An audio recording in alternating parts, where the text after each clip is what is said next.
Cover it, guaranteed. But we'll also have some fun along the way. Big opinions, big laughs. Sometimes big hair. This is Headliners, the paper review show that won't send you to sleep like the others will. 11 p.m, 7 nights a week. Join us.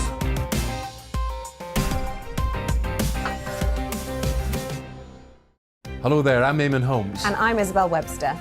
And we hope you can join us for Breakfast with Eamon. And Isabel. You make me laugh out loud, belly laugh. Is that important first thing in the morning? Yeah, absolutely. And there's me trying to be deadly serious. News is a serious business. Yeah, I have to rein you in sometimes. Well, it doesn't stop us laughing at it. It doesn't stop us having an opinion on what's going on. Yeah. And it certainly will not stop us reflecting what you think. Weekdays from 6 to 9:30 on GB News. I'm Dan Wootton. Join me Monday to Thursday from 9 to 11 for the feistiest and most fun news debate on TV, where free speech reigns. I'll bring you a sharp take on the day's biggest stories, bombshell newsmaker interviews, and A-list guests. And I guarantee you, no spin, no bias, no censorship, and no reason to go to bed. That's Dan Wootton Tonight, Monday to Thursdays from 9 on GB News.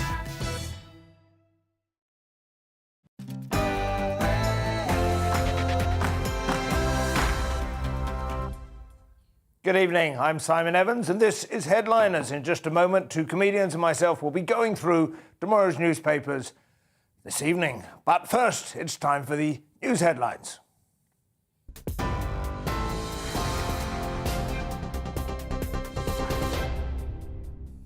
Thanks, Simon. I'm Ray Addison in the GB newsroom. Nazanin Zaghari-Ratcliffe is just hours away from touching down in the UK. The British-Iranian aid worker was held in Iran for 6 years. Her release was agreed as the UK government settled an outstanding £400 million debt owed to Tehran. A second dual national, Anousheh Ashuri, is also returning with her. They're due to fly into RAF Brize Norton in Oxfordshire in the early hours. Richard Ratcliffe and their daughter Gabriella say they're delighted to finally welcome her back. Huge relief that she's on a plane, that she's coming home, that she's free. And thank you to everyone who's been helping along the way. It's been a long journey that people have been keeping us following it on the news, on petitions, with the government. I've said some rough things over the years, but in the end, she's coming home. Well, speaking in the House of Commons earlier, Nazanin's local MP, Tulip Siddiq, praised the whole family for their efforts during the ordeal. But most importantly, I want to pay tribute to my constituent, Richard Ratcliffe, for his relentless campaigning, but I also think he's really set the bar high for all husbands across the world.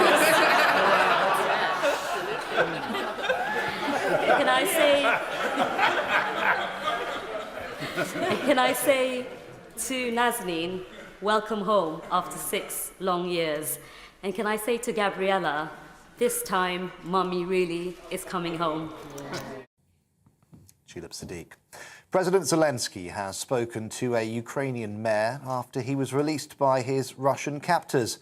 Mr. Zelensky had a phone call with Ivan Fedorov after Ukraine handed over 9 Russian soldiers in a prisoner swap to secure his freedom. The mayor of Melitopol had been held since last week when a video emerged, which Ukrainian officials say shows a group of armed kidnappers carrying him away. Meanwhile, President Biden is committing $1 billion in security assistance for Ukraine, including drones and anti-aircraft systems. That's after Ukraine's president delivered a historic address to the US Congress. Speaking via a video link, Volodymyr Zelensky called for further military support, assistance and sanctions following Russia's invasion. And government proposals for new internet safety laws are being introduced to Parliament after a number of major amendments. The online safety bill has been 5 years in the making. The legislation will force social media platforms to prevent users from seeing harmful content. Regulators will also have the power to fine companies or block access to sites that fail to comply. On TV, online and on DAB+ radio, this is GB News. Now it's back to those headliners.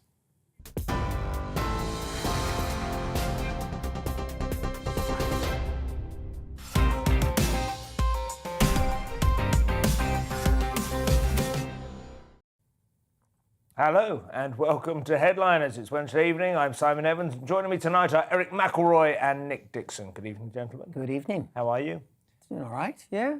Easily distinguished by your patterned shirt, because in all other respects you look very, very similar. I've suddenly realised you are kind of peas. We're cousins. Yeah.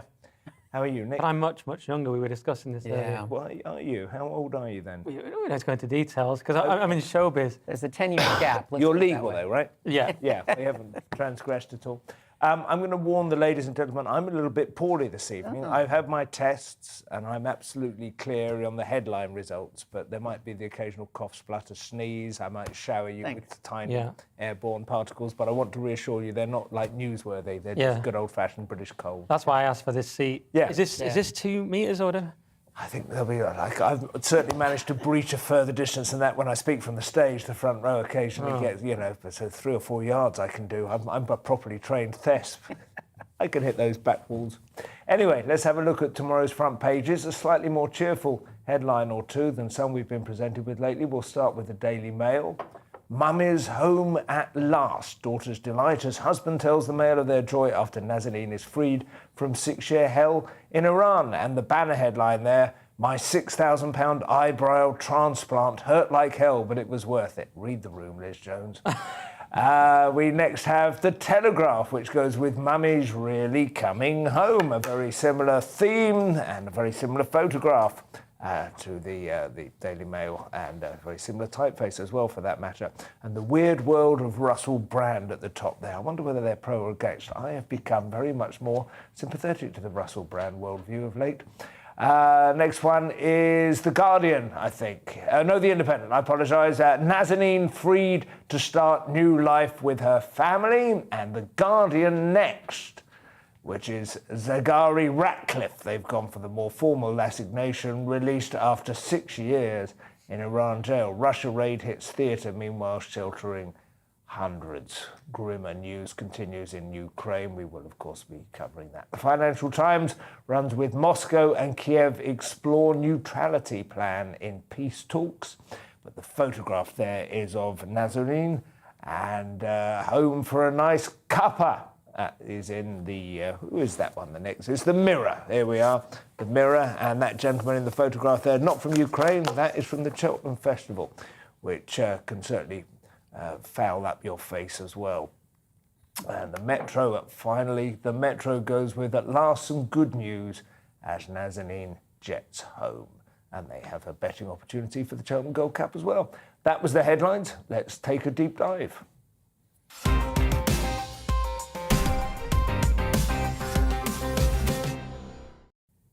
So we start with the story that's dominating most of Thursday's front pages. We're looking specifically at the coverage in The Guardian, Nick. There's a self-congratulatory tone to some of this, I think. I don't know how you feel about it. You found the negative in it. I've chosen to see it as a very positive thing. Yeah. I mean, yes, of course, the headline is Nazanin Zaghari Ratcliffe on the way home to UK, etc. And I think it's a great bit of good news, finally. And I think we have to give credit to Liz Truss, who we've mocked on here. When she made her Russia gaffe, she didn't know her Veron edges from her whatevers. And but she's done a good thing here. She's prioritised the negotiations. She's managed to get this sorted. Many on Twitter have managed to find a negative and said, well, it's all just because we want oil now and all this. But I think it's great news. The fact that, and many people have focused on the fact that no one else managed to get it done. Yes, Boris did do that gaffe when he suggested she was training journalists, which was played into the Iranian narrative. But I would say this is actually good news. Well done to Liz Truss. And also, when people want to try and blame all the foreign secretaries, I should point out the actual blame is on Iran. A bit like with Russia, where people say, well, there's NATO expansion, but then let's face it, Putin is dropping bombs. So it's much like this. The actual blame is with Iran. But I'm saying it's a great bit of news. And by the way, a quick note. Well, you're saying the proximate cause is with Iran, but there are a number of, it's like Inception, isn't it? There are realities within realities, Right, I'm saying one can focus on, well, we didn't manage to get her out, but it's also like perhaps Iran. Well, they did definitely give us 400 million quid for some tax, I think, wasn't it, that they never received. Right. Well, so it was a legitimate complaint they had, whether or not you think she's worth it in an exchange. But clearly something has changed. There's been no negotiation of just how much her life is worth, or whether it's a legitimate tactic in international relationships to capture a hostage and hold her until a debt is paid. None of that has been resolved to anyone's satisfaction, has it? I see what you mean. There's a danger of that aspect of it, yes. Yeah. I mean, well done. You're managing to find the negatives again. I was going to go with the good news. I mean, let's face it, Nazanin and her family are not going to care about whatever the motives are. I never really liked her husband. I think that's the problem. I think if I'd warmed to him, I would feel happier about them being together. No, he's done very well for the kids by the look of it. They've survived this. It must be extraordinary. One of her kids, I didn't see the actual ages, but one of them only looked as if she was about 6 years old. I mean, she must have been an absolute babe in arms when she may not remember her mother at all. She was taken in front of her really? when she was 20 months old, and now I think she's 8. Right, so right. I don't know if she's seen her in this time other than like by video calls and that kind Yeah. of thing. I mean, part of the reason they were able to hold her is because Iran doesn't recognize dual citizens, and she's got a British passport. But, if there was any question of her being British, in the story it does say that the first thing she wants to do when she gets home is to have a cup of tea. Yeah. Which is about the most That's almost British propaganda, thing you can isn't do. it? Do you think she's British hired a PR manager to go for the tea? But yeah, I mean, the $400 million of debt that has been given. We work in an industry where we often have outstanding payments for quite a while. So I don't want to say I'm sympathetic to Iran for that, but getting paid is always nice these days. Listen, Check is in the mail. if we've accessed all that sweet Uranian oil, then it's a bargain, I have to say. Yeah, I'm surprised. I'm normally the cynic here, but you two have both come out very pro-Iran here. And what do you think about Liz Jones's eyebrows? I mean, I don't even know if we've been allowed to talk about that one, to be honest. I think I might have been steered away from it. Anyway, in all seriousness, very, very pleased to see Nazanin home. I'm just concerned that we might be sweeping stuff under the rug that might turn out not to be completely over and extinguished, embers. A story about Ukraine in Thursday's Independent now. People have been shot dead while queuing for bread. Eric, this is grim, even by the standards of the last couple of weeks. I mean, all of it's been really grim. I mean, you can't really figure out. I mean, this is Russian forces have shot and killed at least 10 people. They were standing in bread in the town of Chernihiv, in Kyiv, just outside, or it was according to the U.S. Embassy in Kyiv. Okay. And somebody who escaped the Russian military there said that they're just trying to erase the city from the face of the earth. And it's just, I mean, obviously what Russia is doing is a war crime. This is totally instigated by them. How they think they're going to win the hearts and minds of these people if once they eventually keep the terrain that they've captured, there's no rational strategy to any of this. Well, I suppose perhaps it does give us a window into Putin's plans. If he has rational, I mean, it's always tempting, isn't it, in these situations, as it has been historically, to write off people like Hitler and Stalin as madmen and lunatics and just pure evil.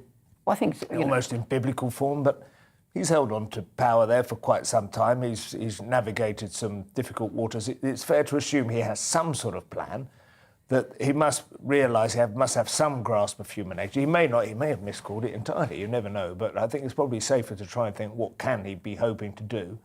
I would imagine what he's hoping to do is to create enough of a climate of fear in Ukraine that Zelensky and so on will negotiate a deal which is probably will end up being pretty much what he was demanding, 6 months ago, before he started to mass troops on the border. Yeah, I do think it's dangerous to say he's a madman or to assume he's miscalculated. Like you say, we don't know his plans.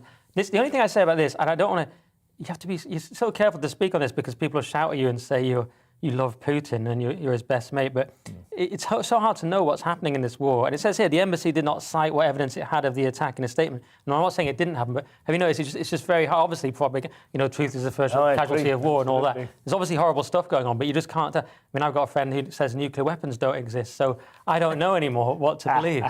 It's quite a good theory, we can go into it if you want. I mean, the thing is that what the Ukrainians have done by allowing, a huge range of journalists from all types of, all stripes to document what's happening. Now, this is coming partly from sources within the U.S. Embassy, so I suppose you could say that's biased, but there's so much coverage. There's the citizen journalists.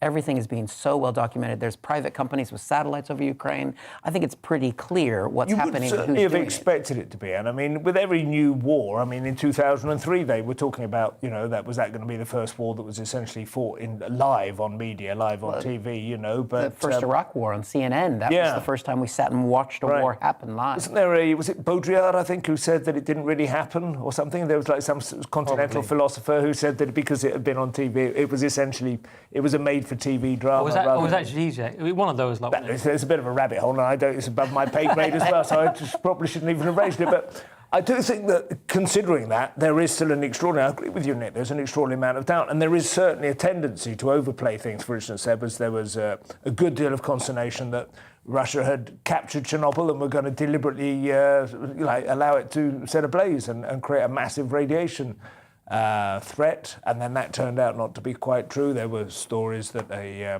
Holocaust memorial had been not just hit, but actually targeted, and then it turned out it hadn't even been hit. Yeah. And or the example of the people who said "F you" who all died, then they didn't die. Yeah. We covered it on this. A lot of weird stuff happening like this, and I don't think it helps anyone's cause, and it's obvious that Russia is committing, as you say, war crimes or at the very least atrocities, and it's, I mean, I'm not an expert on the Geneva Convention whether, was Aleppo a war crime? I mean, it doesn't need to be a crime. If you flatten a city, it's a terrible, terrible thing. Yeah. We don't need to go to legal distinctions to determine whether or not it's good. Intentionally targeting citizens is what makes it a war crime. And right. That's what they did in Aleppo, it's what they're doing here, and that's what they'll continue to do until someone stops them. Sure. Well, that's another instalment of grim news one way or another. Thursday's Mirror next, a troubling story about a teenager being strip-searched at school. This happened actually a couple of years ago, I think, Nick, but it's emerged in a report that's come out. Another horrible one. Black teen strip-searched by police at school, fears she will never feel normal again. That's in the Mirror.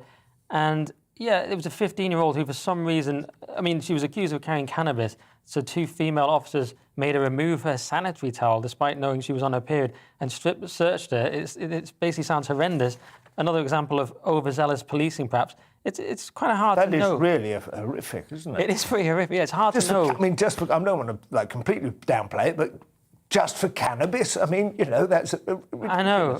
There aren't really enough details here, but you wonder. I mean, now that the report says they were influenced by racism, but it doesn't seem to be. There's not much information about that either. It's pretty horrific, but I don't know. There's more to the story, I believe. So the police officers. They haven't been named. We haven't seen photographs of them or anything. There's no. Is there a suggestion that the police officers were two racist individuals, or is it more this culture of racism that I don't know? I think it is. I think that. Well, I believe there's institutional racism both in the police and in society, and I think that you see evidence like this. But what I wonder is the report. But in this case, the report did identify that their decision to search her and to assume that she had drugs was influenced by racism. Yeah. That there is a propensity with police to look at black kids versus white kids and immediately assume, they will have drugs. Yeah. And so the way that the whole thing. Which drugs will they have? But it was quite vague. It said racism was likely to have been an influencing factor, which is. I mean, there might be more they're not telling us, but it's all very vague. This. Yeah. Well, I mean, on the one hand, I agree with you to some extent. It doesn't exactly work against the grain of my expectations. But equally, if you're going to say things like that, you need to demonstrate some evidence. Yes, but it's a pretty horrific story either way. Yeah, it's awful. Thursday's Guardian: bullying and boy night out in banking has consequences for one firm. This sounds like a sort of private sector version of the Metropolitan Police. Yeah, exactly. Lloyds of London has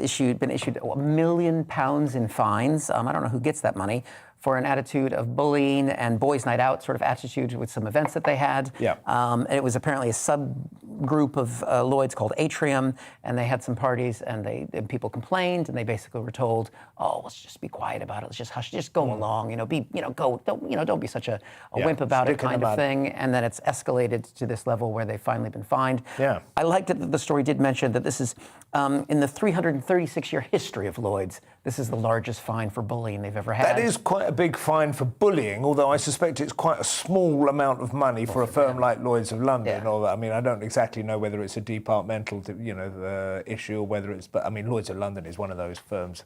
I think they can. There was the thing. This might have been before your time or before you came to the UK, but there was a thing. It was like one of those things that all the celebrities had investments in there, and they took a bit of a hit, but nobody had previously really been aware that they existed. It's a kind of quite a quaint old institution that has a big bell that rings when there's a shipwreck and stuff, because you're all going to lose your money, but it's quite... Oh, that's different to how it sounds here, because I mean, this sounds more like sort of Wolf of Wall Street. I mean, I'm torn on these. I hate these stories of bullying. I hate bullying in the workplace. Eric does it to me every week. But part of me misses that Wolf of Wall Street atmosphere that I imagine went down.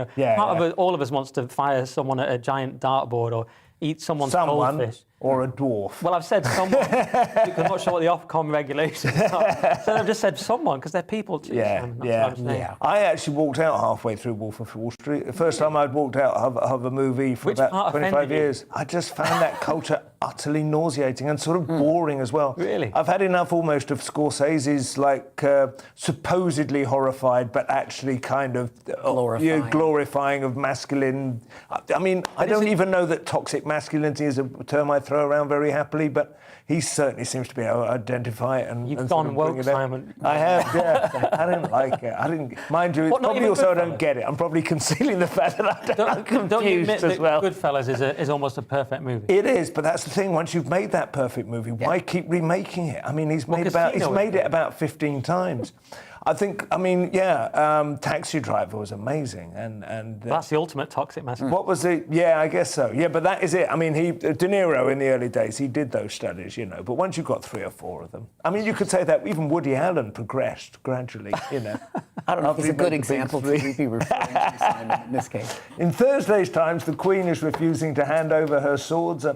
I'm imagining this is not as exciting as it sounds. Nick, this is actually about it's Russia great. again. It's a great story. In the Times, Queen refuses to hand over swords to Moscow. So the Queen has refused to loan 3 17th century swords to Russia. And I think it's smart. The last thing we want to do at this point is be supplying weapons to Russia. Yeah, you don't Let's want to face arm it. them, that's true. Right. Imagine they've wasted all the missiles. On the other hand, ends it up- suggests perhaps a bygone era where a duel could have been fought between 2 heads of state, which might have sorted the whole thing Well, that's what I'm out. saying. What if they waste all the missiles? It ends up in hand-to-hand combat, and then Zelensky is slain by a sword that says "Property of Her Majesty the Queen." Wow, that It's would be awkward. embarrassing. It'd That be would be embarrassing, really right, embarrassing, for the yeah. realm. Exactly. So she's refused to give the swords. They wanted to use them in a museum piece called the Jewel from Trial by Combat to a Noble Crime.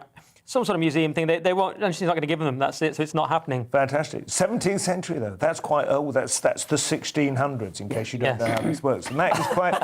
I mean, that's before Ivan the Terrible, I think, certainly before Peter the Great. Ivan the Terrible was at that early, was it? But he was earlier than that. It's not as You're old talking about as- the Muscovite period. Right. He's certainly pre-Romanov. Because Simon patronised, I'm going to try and patronise him. Yeah, go back. He came after Ivan the Great, which was Ivan the Third. Ivan the Terrible was Ivan the Fourth. Ivan was 16th century. I'm just hearing in my talkback, so that's... My history isn't this old. So were you right I don't or know me? how to... Okay, I can't remember. I think we have to fight it out. No, but you're right. Yeah, okay. Ivan the Terrible was earlier than that. Yes. Is it older than Lloyds Bank, though?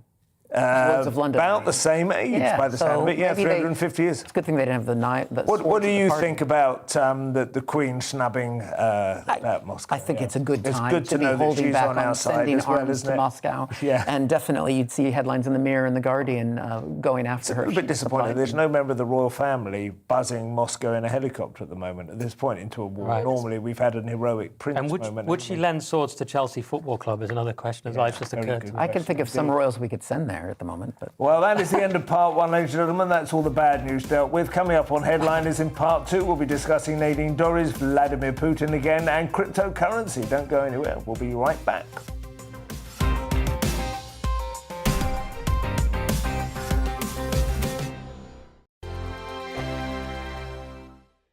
GB News is the UK's home of discussion and debate from all perspectives. To stay up to date on the latest stories, make sure that you subscribe to the GB News channel right here on YouTube. You can watch us live 24/7 across the whole world. You can also check out exclusive content and catch up on previous episodes of your favourite shows. Every day, we ask the questions that you'd ask, so why not add your voice to the conversation in the comments section? Don't forget to subscribe. We are GB News, Britain's news channel. Every night at 11 on GB News, we bring you the next day's stories the day before. Basically like time travel. If it's a big story, we'll cover it, guaranteed. But we'll also have some fun along the way. Big opinions, big laughs. Sometimes big hair. This is Headliners, the paper review show that won't send you to sleep like the others will. 11 p.m, 7 nights a week. Join us.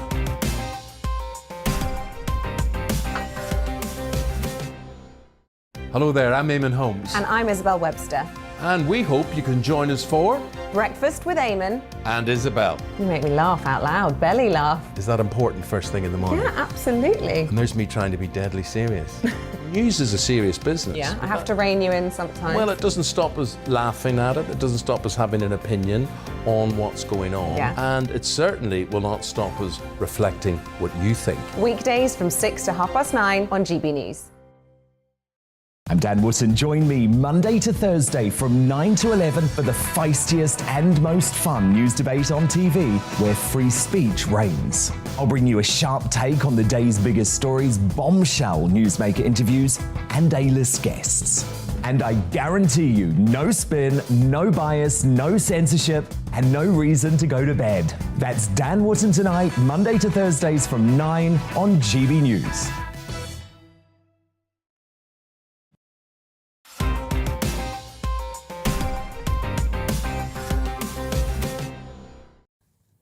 Welcome back to Headliners with me, Simon Evans, Eric McElroy and Nick Dixon. The Times again. And big tech will be no longer allowed to censor gender-critical feminists, Eric. Yes. I mean, the story's kind of about that. I feel like the Times, should be better than this. It feels a little clickbaity because if you get into the article, it's just talking about the online safety bill, right.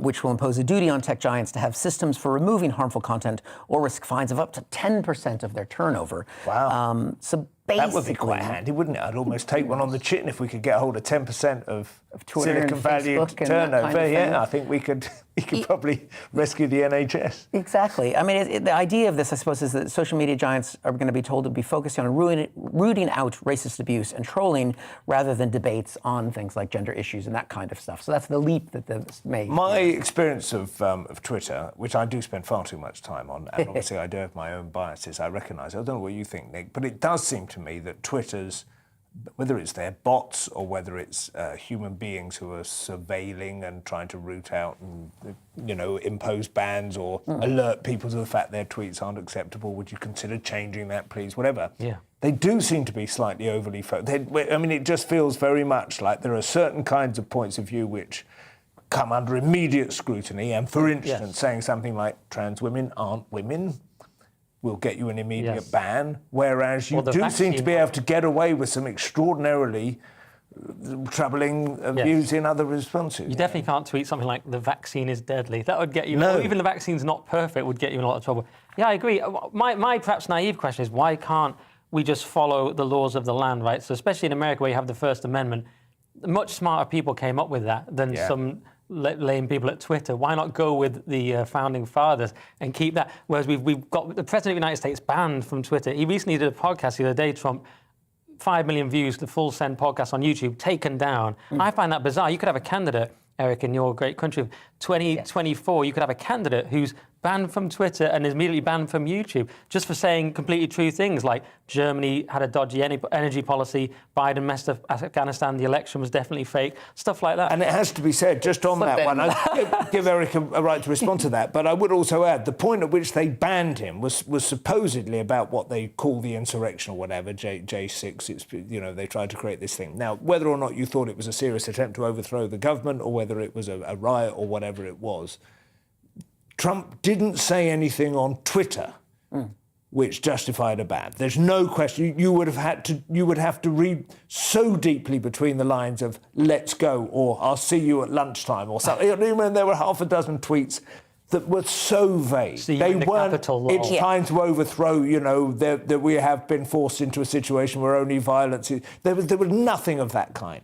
So his ban genuinely is an outrage. Yeah, I think. The issue of what free speech means in the United States is free speech is that the government cannot restrict your speech. Yeah. Private companies have a right, and it's in their terms and conditions, to say who they want on their platforms. But you're exactly right. But what Nick is suggesting is that we take the ethos of the First Amendment, which says that, and you introduce that into the private sector and make that your guiding principle in terms of the guiding sector. Yeah. And so you say, if you create a platform which is the de facto town square, you must abide by the de facto.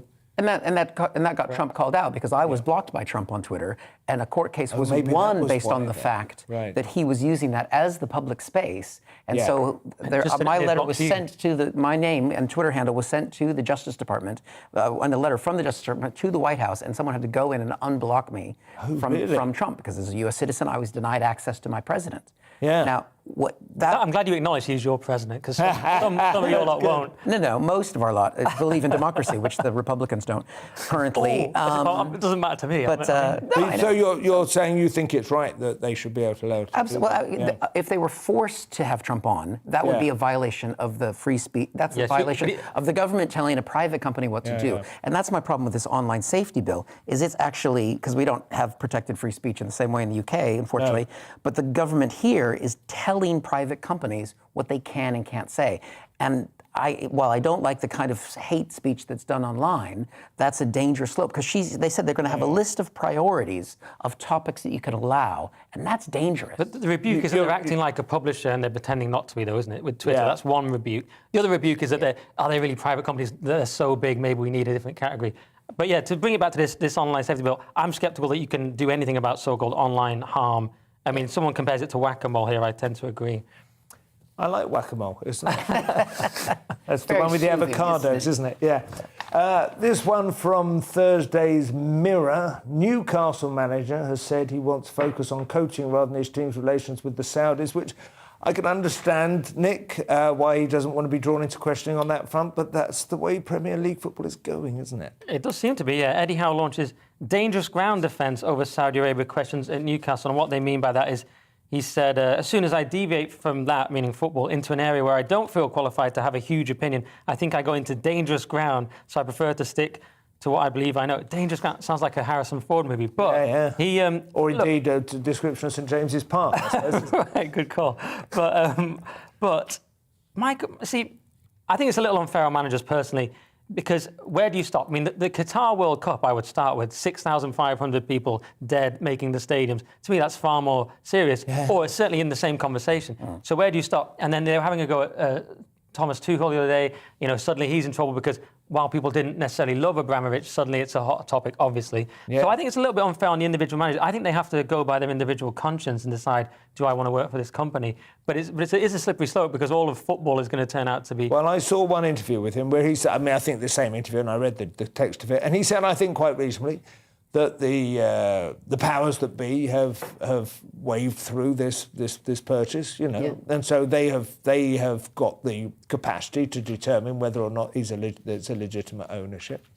It's not then for him to sort of have issues with it, and I think that is probably the most sensible thing you can say. I don't know. Well, I mean, maybe we just have to look at the ownership structure of football and find out if there's better people we could have buying these teams. You know, people not like the Saudis, maybe like Voldemort or Darth Vader, Genghis Khan. Well, I mean, you're right though. It's happened over the last 20 years. In fact, it was specifically, I think, since the big financial crash of 2008, which triggered the massive flood of Russian money into the London property market in particular. I mean, that's become a very obvious thing in the non-dom arrangements there, because sterling crashed, you know, which took the brunt of what would otherwise have decimated people's equity in their homes. So, you know, arguably that was a reasonable hit. Yeah. And speaking of... But that last 10 years, there's definitely been a feeling that a lot of Britain is up for sale. A lot of stuff that we felt was kind of part of our tradition, our infrastructure, and things that we have some emotional connection with. Yes. Having said that, I'm not really a football fan, so maybe it doesn't matter. Well, I am, and obviously they are community teams. I've heard this idea of the fans owning them. No, there's no real practical suggestions yet, but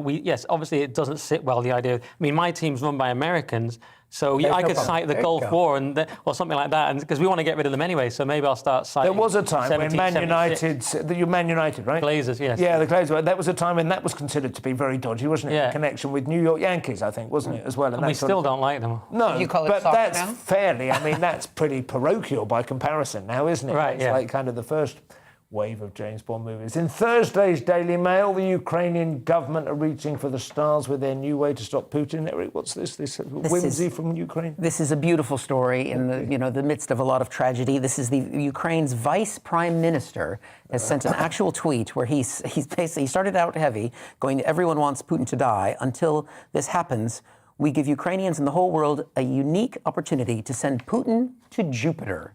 He tweeted this out, donate $2.99 for a rocket. And then he admits that all the funds are going to be used to reconstruct infrastructure in Ukraine. Right. But I think we've seen time and time again that it's not surprising that Ukrainians are led by a comedian, because they are very funny people. I did not expect to see that be the takeaway from this horrible tragedy, is that these people have a great sense of humor. That's the tweet there, that he's genuine. Putin to Jupiter. He's the vice prime minister. That would be like Dominic Raab sending a tweet, except Dominic Raab isn't likable. But yeah, it's brilliant. There's It's a certain humor, kind everything of else. not onomatopoeia about Putin and Jupiter as well, which I quite like. But I don't know, it seems to be a long way to go. Just out into actually, space. the story does cover that. The distance is 601 million miles, in case you're wondering, and a single trip would take about half a decade. Well, which would be good for Putin. Sorry to contradict you. It depends on where the planets are aligned at that time. Exactly. Because it said, should the Ukrainians ever succeed in their plan, Putin would face a journey lasting at least 2 years when the two planets are at their closest to one another, approximately 360 million miles away. So it's fun to imagine Putin on that journey. In that picture, he looked quite chill, didn't he? But I don't like the fact that they're spending actually on infrastructure and they're lying about the rocket. Just get the actual rocket. Yeah, I think get the rocket, and then that in itself, sell tickets. It's a morale builder. So, and Thursday's Telegraph, huge tax bills are leaving crypto investors in the dark, Nick. They don't realise that they have tax obligations, it seems. Yes, I feel a bit bad talking about someone like Dominic's at home just screaming at the TV, assuming he watches on his days that's not how off. you do crypto. Yeah, exactly, because this is pearls before swine with me, because I have some rudimentary understanding of crypto, but this is to do with the tax element. So HM Revenue and Customs has contacted fewer than 1% of British cryptocurrency investors about potentially owing thousands of pounds in tax. So most of them have less than 1,000 invested in digital assets, so they wouldn't breach the 2,300 capital gains allowance. But basically, loads of people are probably making crypto gains and not paying taxes, is the accusation. It's all part of the wider war between centralised and decentralised currencies. And obviously, the Bank of England people have talked about doing a digital currency. But for now, crypto's still a bit the Wild West. You don't necessarily have to pay tax. And there is definitely a suspicion that you can avoid tax, isn't there? Not that you legally can, but that the technology is part of the appeal of it. Well, yes, they've tracked down 0.4% of... they've sent out 8,329 letters, right? But that represents 0.4% of British crypto investors. Yeah. Based on the estimate of I'm probably the only person million. I know who's managed to lose money on the whole bloody thing. So, I don't know whether I'll be getting a rebate. I'm holding Bitcoin. I'm smashing. Looking at the story, I just miss cash. Yeah. I just miss cash. Absolutely. Brown envelopes. From the Daily Mail, a story about how bioweapon labs in the Ukraine have sparked a propaganda war between Russia and the West. Eric, this is quite interesting. This has been going on for a while. Yeah, so back in the day, this is in the Daily Mail, the Pentagon invested $200 million in Ukraine in what was a biological threat reduction program, because you had all these countries coming out of the Soviet Union, and when was the Pentagon ever said anything that wasn't true? Absolutely. Very much like Operation Paperclip, which was a Nazi scientist reduction program. Not gonna, my government would never lie, except when it does. But basically, this was their position on this is that this is an effort to get unsecured biological materials after the fall of the Soviet Union. Yeah. Of course, now Russia's bringing this up. They've only had 30 years. Give these guys a chance. You've got to be careful with this stuff. You wouldn't want anything to break out of a lab and cause problems. Let's not talk about that. But of course, Russia is using this, and Russia's propaganda supporters are saying that this is going to be Ukraine starting biowarfare. Yeah. But Russia is very much a country that projects, and they have used biological weapons, which they did in Syria. They did. Them saying this is going to be chemical weapons. Chemical weapons, sorry. The biowarfare, chemical, all that. Biowarfare kind of is the one on Her Majesty's Secret Service, where they hypnotise the young beauties to become vegetarians and then go home and kill all the turkeys with a spray. Yeah, this is going to be a little more serious than that, I'm afraid. But I mean, it is concerning, because if Russia's saying this, it's quite likely they might do this, and things aren't going well militarily for Russia right now. So it's one of the dangers. I mean, obviously there are all sorts of horrific things about chemical and biological warfare, but one of the things that is horrific about it is it's quite hard to work out who's done what, isn't it? When I think it is accepted now that Assad launched chemical weapons in Syria with Putin's support collaboration. But it still has plausible deniability. There are still plenty of people who don't think. Well, you can understand how the argument goes. Why would you do that? Because it came that close to triggering a vote. This was when a lot of people think Ed Miliband let us down, right? Because Cameron was kind of obliged, really, post-Blair, to have a Commons-wide, an unwhipped vote on whether or not to respond to that. And Miliband took a political decision not to, and consequently Obama decided not to as well. But it had become very close to triggering a huge response. So it's very, very tricky when you get these chemical wars. There's just gas sort of floating around, and it's not quite like, right, there's the trajectory of the missile, that's where it came from, we know who done that.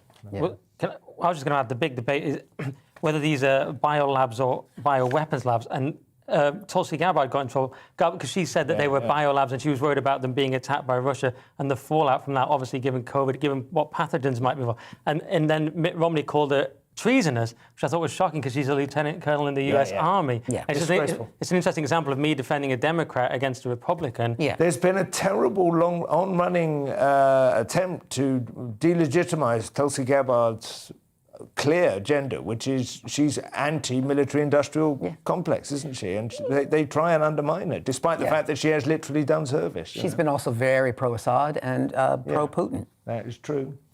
I wouldn't say pro-Putin. That. Not pro-Putin. He's not right. Anti-war, just like anti-poking bears with sticks. Part 2 is at an end. Join us again after the break. We'll be delving into more of Thursday's top stories, including the return of Little Britain, the rise of incels, and the world's biggest potato. You won't want to miss that. See you shortly.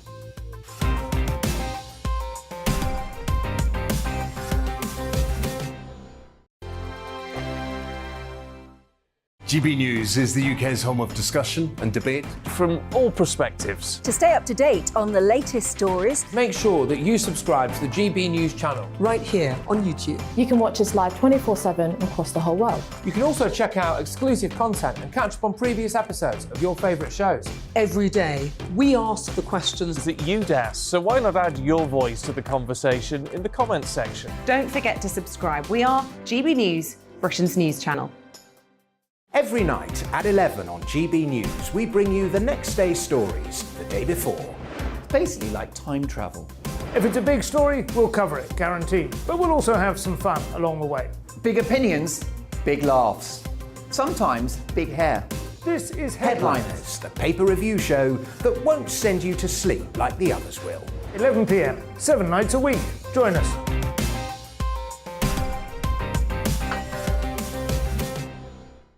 Hello there, I'm Eamon Holmes. And I'm Isabel Webster. And we hope you can join us for Breakfast with Eamon and Isabel. You make me laugh out loud, belly laugh. Is that important first thing in the morning? Yeah, absolutely. And there's me trying to be deadly serious.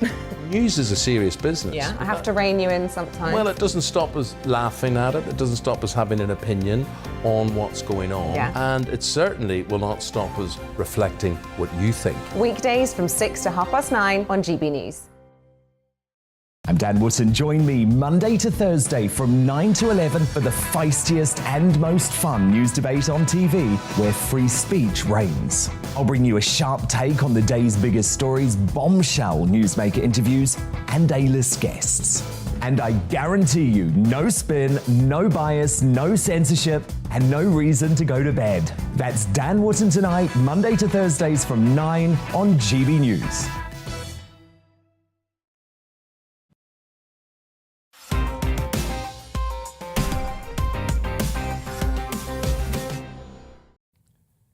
And welcome back to Headliners with me, Simon Evans. We have Nick Dixon and Eric McElroy. I'm just playing. Gentlemen, who has the next story? I'll do this one for you, Sam. This is I believe this comes from the Mail. This is about a company that referred to bleeders. I'm just wondering if we're going to get the story. It's a period product company that referred to bleeders in an Instagram post is accused of erasing women with dehumanizing and insulting language. So this was a company called Yappy, and the CEO is called Daniela Perry, and they're a vegan, eco-friendly tampon company, but she made this bizarre statement which said, it was kind of her with like a sort of cool like LinkedIn-style photo of wearing like a cool shirt, like, I'm a hip CEO. And the statement was, most bleeders know how they are impacted by their period, but unfortunately aren't in touch with their feelings and symptoms in other phases of their cycle. We're here to change that. And obviously this outraged people on a number of fronts, one being the term bleeders, which is kind of sounds like something from a misogynist internet forum, which I would know because I run several. It's kind of where, it's kind of where veganism meets 4chan. It's kind of calling women bleeders, and the other part, symptoms, which people took exception to because it was suggesting that menstrual cycles are kind of illness. Yeah. So then she sort of doubled down. I suppose, I mean, I'm absolutely not excusing this language, which I personally find really repellent and very problematic and all sorts of bad things. But there are symptoms, aren't there, I suppose? You can say that there are symptoms insofar as... That's not the main point. Yeah, that's not the main point. Yeah, but I see your point. But can I just be clear? Maybe you don't know this, but are they using the term bleeders as a really weird and clumsy euphemism for women, or for people who have periods, or are they using it for women in that particular part of the menstrual cycle? Both of which are appalling, but I just want to know... Well, that is her argument, because she says, I use the word bleeders as I feel it best describes the point we are trying to make, that mental health is so much more than the days you bleed. Though it seems to be saying the opposite to me. But she also, this was another overstatement. She said we should be proud of this cycle of bleeding from our uterus, which to me goes a bit far. Like proud, it's not. It shouldn't be ashamed. It's proud. So, and then here's the key point. She said, I myself am a woman, but I understand many of our customers are not. Many? I mean, statistically, it seems unlikely that many non-women are buying tampons. I mean, there's not that many around. Even if you're accepting all the new orthodoxy about what words mean, there's still not many, but still. What do you think, Eric? Well, I mean, obviously, I guess it's sort of a misfire trying to be inclusive, because trans men would have a menstrual cycle, potentially. I mean, the worst part of the story is that their products are vegan. That was the part that I just couldn't... oh, dear. Are they trying to be inclusive, though, or are they actually just trying to get this kind of press? Well, if they're trying to get press, it's a good thing. I mean, what would be a more interesting story would be the fact that that a lot of women around the world don't have access to good menstrual products and everything else. That's the bigger story that would be more important. So is it true, though, as well, to say that the other 3.5 weeks of the menstrual cycle are, that you need to be aware of your symptoms or whatever? I mean, that just sounds like they're trying to pathologise 40 years of your life. Yes. Do you know what I mean? Well, it's one way, isn't it, to advertising, create a problem, and then solve it with vegan tampons. Everyone's favourite comedy other than Headliners is returning to our screens, according to Thursday's Times. Eric, what's this? Yeah, Little Britain is back on BBC, on iPlayer, because it was removed because some episodes seemed a little bit problematic. Even they wouldn't say bleeders, would they? I don't think. Well, they probably... they might have done, actually. Breeders, because the episode that really got them not taken away and cancelled or anything else, because you can still buy the episodes. They're still there. They haven't been stopped, but they put them on iPlayer, but without the episode where some of the characters were in blackface. Is this the ridiculously, absurdly sort of overweight, obese naturess, or the women who go to the Spa Hotel? I don't remember which character. I think that's one occasion where David Williams is not just in blackface; he's entirely black body. He's in got quite a ridiculous. Double down. Yeah. Exactly. So it's also, isn't it? It's interesting how. I'm not saying it's entirely illogical, but it is interesting how making him seem black is completely unacceptable now. He's also dressing as a woman. He's pretending he's a man and he's pretending to be a woman. He's thin and he's pretending to be fat. You know what I mean? There's all these kind of things. These different. He's token. Arguably, every bit as, especially the fat thing, every bit as much shaming. I mean, there's no shame in being black.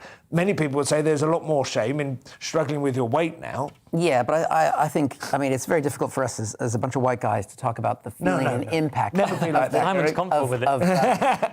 Of what it means to see blackface at that level on a national television program. So I think, if people want to see it, it's still available, but it's just not featured. I'm not asking to be able to see it. I'm just wondering why blackface is not acceptable, but fat suits are acceptable. Well, probably because of the lack of history. I am a lady, and he's with his Edwardian parasol. I mean, every single... So there's one where Matt Lucas is pretending to be disabled and they're not actually... I mean, every single sketch is an outrage. I know what you mean. All the sketches could be deleted, but I know... But the argument might be there's not been a history of the fat and white minstrel show, something like that. Fat and white minstrel Well, that would be the equivalent. I'm saying there's no such thing, is there? So I'm making a...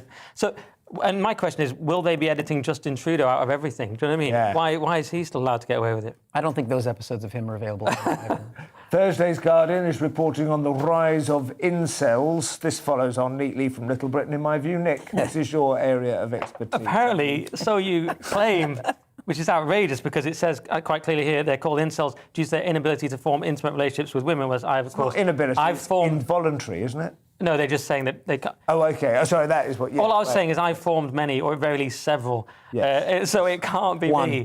But, yes, obviously the term comes from involuntary celibate. So, and it's the headline is incels are a rising threat in the US Secret Service report finds. Now, this is The Guardian. We have to always flag that because The Guardian obviously hates incels because, one, they tend to be white men, and two, they tend to be involved in quasi-right-wing subcultures. If it was, let's say, young men who got brainwashed into Islamic extremism, maybe it would be a different thing. Yeah. But my take on it, and it is very lengthy, we won't have time for it all, is that incels, their analysis is not necessarily wrong, but obviously their solution is wrong. Their solution is nihilism and in some cases violence. Who's they? Sorry, the incels themselves. Incels as a phenomenon. Yeah. I'm saying that their solution is nihilism. Here's my point. Yeah. What we have, the rise of incels, it's because of, they look at the society, they say marriage is broken, they say the family's broken, I've got some pointless job, I'm going to accrue debt.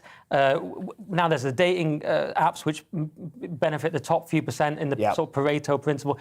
80% of us are in trouble. We can't get girlfriends on top of that. It's all getting worse. Women are on OnlyFans, and this is how it all sort of escalates. Now, there's two worlds, as you all know. There's a sort of red pill solution, which is stoicism. Let's make the best of it. Let's improve our lives, become comedians maybe, and get girlfriends. Bench press like I do. Exactly. Yeah, exactly. Whereas the nihilistic black pill incel solution is let's kill loads of people in a school. Obviously terrible. But my point is their analysis of the culture is not necessarily wrong. It's their solution. But I'm saying I'm sympathetic with them, obviously not to the point of violence, but to the plight of the incel, because it is a serious problem. We need fathers in the homes. We need better custody laws. We need the media to stop demonizing men. Robots. That's what we need. We need sex robots on the NHS. And most of them aren't violent, but obviously when they are, it's very wrong. But this report basically goes through citing some key examples of this and saying that this is a problem we need to look at. I think it is a problem, but what do you think, Eric? Well, it's a huge problem, and the problem, of course, it goes beyond this. It's one thing to have a belief and be upset about something, but then the problem in America is that you can so easily get a gun and act on that. So you've got a problem with access to guns, which, even the state of Ohio just voted the fact that you can now carry an undisclosed gun and you don't have to tell police when they do a police stop. It used to be, if the police pulled you over, that you would have to tell the police, I have a gun on me. Right. They just signed a new law in Ohio that says you don't even have to say that. So they're increasing availability of guns. Yeah. You've got these guys who I think are, slightly deranged, but you're allowed to be deranged. Yeah. But then when they act on it and are violent, it's indefensible, no matter what it's coming from. And this is being focused on now because this is a much larger threat to the safety in the United States than any Islam extremists are. But can I just say, I don't blame the guns still, because you may, but when these school shootings happen, it's inevitable. They don't have fathers, they have mental health problems. I still don't blame the guns. I blame the issues behind it. But that'll be a whole Second Amendment debate. One of the things probably, to some extent, it's always the bringing in of new terminology makes you think you're dealing with a new problem. In reality, I think an awful lot of violence in all cultures at all times has been down to young men who haven't got a girlfriend, isn't it? I see your point. There's certainly an argument. There's never been an explicit subculture around it. No, 17 to 25-year-olds, high testosterone, likely to turn to crime in order to get their kicks because, But the difference is all Western countries have this problem, but no Western country has access to guns like the US does, and that's where it's a real problem. Thursday's Independent next, and apparently they found a way to make eavesdropping fabric. Fashion. This is the fashion segment of the show. There's a cloth that can hear, is that Yes, right? that's right. You can get a shirt, for instance, that has, it's basically comes an entire microphone where the rustling of the fabric can be electronically converted, and it works apparently like the ear does. So it gets the sound waves in the fabric of the shirt and then can either record the sound. So it can pick up things like your heartbeat, I believe. It could pick up your heartbeat. I'd be a little concerned about this because my body also makes other noises, which we won't want to talk about. But it would have to still be, I'm not stating the obvious, but it still has to be connected by wires to an amplifier or something. It must be some sort. It's not. Yes, there's going to be connection to recording device, or it could basically become. So it's a little bit like phone. the diaphragm that's on a microphone or within a headset. Because headphones you can rewire very easily and turn them into microphones, can't you? I think so. It's probably something like that, right? And then it's just all like a through the fabric of what you wear. It's great. So it's not for spies. This is because it sounds like it's a spying. Well, that's my concern. They're selling it as like it'll help you with respiratory conditions, but what's actually going to happen is we're having a private conversation. You're recording it with your jumper. That's the danger. Yeah. Or indeed, the restaurant has just kind of put down a tablecloth that knows everything. Back in the day, you'd come home, you get a little lipstick on the collar, you get in trouble. Now, wife's going to listen to rewind your shirt. It is a sort of Philip K. Dick universe, isn't it? We're heading into. Yeah. I mean, it is, and yet at the same time, it sounds to me like it might not be quite such a huge advance as it states, because it is sort of essentially talking about something. You can already create a very discreet microphone. Yeah, we're getting more and more wearable things. Yeah. I mean, the Google Glass has kind of flopped, but that technology is sort of making its way back. Yeah, Bluetooth I'd like to headphones bring and all that back in, to be honest, the heads-up display of augmented reality. I wanted to get hold of that. That was the one thing, and now they've gone on to watches, which I got one, but it's annoying. It just bleeps at you if you sit still for too long. There's time for a little jog around the park. It's like you've moved into a care home and you've got Nurse Ratched on your case. On to Thursday's Daily Mail. Men really do think they know everything, don't they, Nick? Well, I've been told to say that. Tonight, whoever wrote that autocue knows perfectly well this is not my worldview. We know everything tonight. Men really are armchair experts. Males are more likely to think they can land a plane after watching a YouTube video than women. So 582 subjects were divided into groups, were shown a short clip, and the point of the clip was it made you think that you could, it was telling you how to land a plane, but actually it gave you useless information.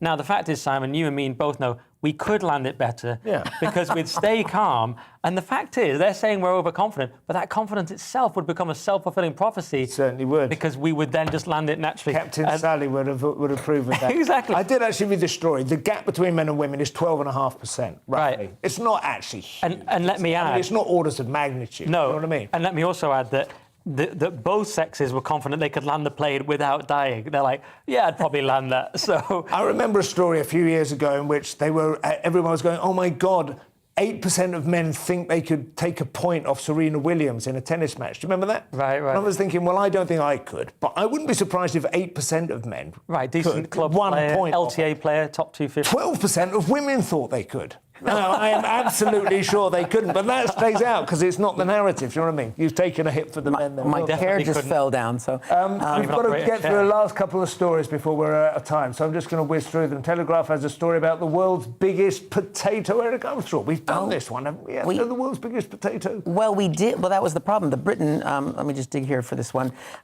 Britain did have the world's biggest potato, but then New Zealand came in there with allegedly a larger potato named Doug. But it turns out I remember the potato that Doug's potato was not, in fact, a potato. It was a tuber of a gourd, which apparently doesn't qualify as a potato. So they've lost it. It's more like a pumpkin. Correct. But the British potato doesn't have a name, whereas the New Zealand one did. That is a problem. We'll try and come up with something for that. This is my last story. I do want to do this one. This is a body that's been discovered on the Cornish coast of the world's oldest living fish. Have you got this one, Nick? I think it's also... It's a body of a rare Greenland shark. Is it that one? Yeah, that's it. That can live for 500 years off the UK coast has been found, but it turns out it's actually a gourd. That's the... I love the Greenland shark, and apparently it's like 500 years old, and so they immediately go, it is 500 years old. They can live up to, very, very quickly becomes, this shark will have remembered the coronation of Henry VIII. It was actually Henry VIII's shark. Was it his own, like the Mary Rose of sharks? Exactly. Sailed off to meet the Spanish Armada. I have been reading a book. Our book club book is Josephine Tay. It's called The Daughter of Time, and it's a detective novel in which a detective in a hospital bed can't solve real-life crime because he's in his hospital bed, so he starts reading history and decides to prove the innocence of Richard III. And I was thinking, what you really need is an animal that's lived since that long, that would have remembered the events of the time, would have soaked up some of the atmosphere. What would you like to ask the Greenland shark from the last 500 years of history? Oh, so many things. Where some treasure ships are buried. That would be good. Apparently there's a ship full of gold in the Irish Sea. Did you know that? Like war gold, and it was heading off to America during the Second World War, and it was sunk. That is absolutely true. Anyway, Nick, Eric, it's been an absolute pleasure. Thank you for supporting me during my difficult presentation of a show. The throat has held out. Thank you very much. Join us tomorrow. I'll be joined by Ian Stone and Josh Howie. See you at 11. Good night.